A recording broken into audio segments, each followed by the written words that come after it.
My name is David Morton. I'm the landscape curator here at Brucemore. It's a 26-acre estate located in Cedar Rapids, Iowa, and it's one of the few National Trust historic sites in the Midwest.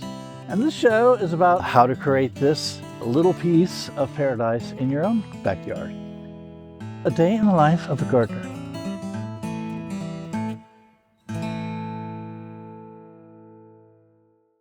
It's fall at Brucemore. Lots of scary, beautiful colors around here on the estate this time of year, but they got work to do. So come on, I'll show you. So welcome back. Good to have you back. Today we're going to address the second question that we had. The first question was about hydrangeas. Now we're going to talk about a little bit about peony. Peony, there's a lot of different varieties of peony. I was doing a little bit of research and found there's well over 300 different varieties of peony.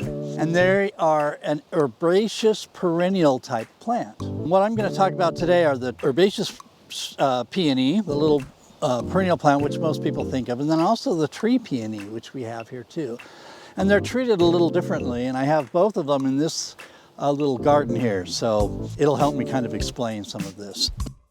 Now, peonies are best planted in the fall. So you might want to think about mail order because many nurseries aren't going to have a lot of varieties to choose from in the fall. Nurseries tend to market their plants in the spring, especially if you're in a part of the country that's colder like we are here in Iowa. So that's something to think about. You can plant them in the spring, but you'll want to make sure you give them plenty of water when you plant them in the spring. And the other thing about when you plant them is you don't want to bury them too much deeper than they already are in their container. When you buy them, they'll be in a container, or they might be bare root. If you buy them bare root, then you want to make sure that you're only planting the roots or the bulb, the tuberous part of the plant, about 2 inches under the ground. The other thing you want to keep in mind is where you're planting them. You want to plant them in a spot that's going to get at least 6 hours of full direct sun.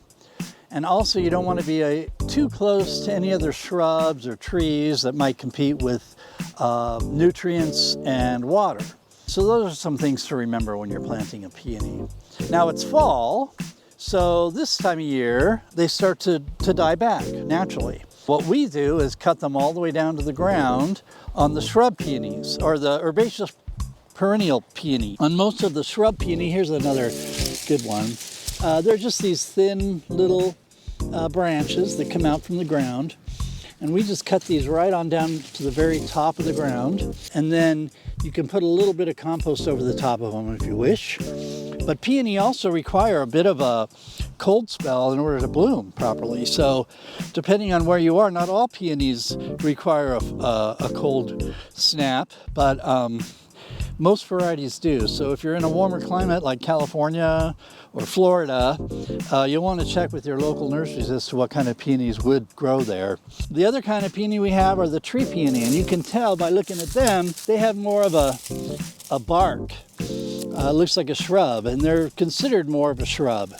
And these we don't cut back. We just let them lose their leaves. They're deciduous plants, so they'll naturally lose their leaves, whereas again, the perennial or herbaceous peony we cut back all the way to the ground. Other than that, they're pretty simple to grow. They do well in a perennial garden because perennials, other smaller plants and perennials aren't going to compete as much as, say, a tree or a shrub might.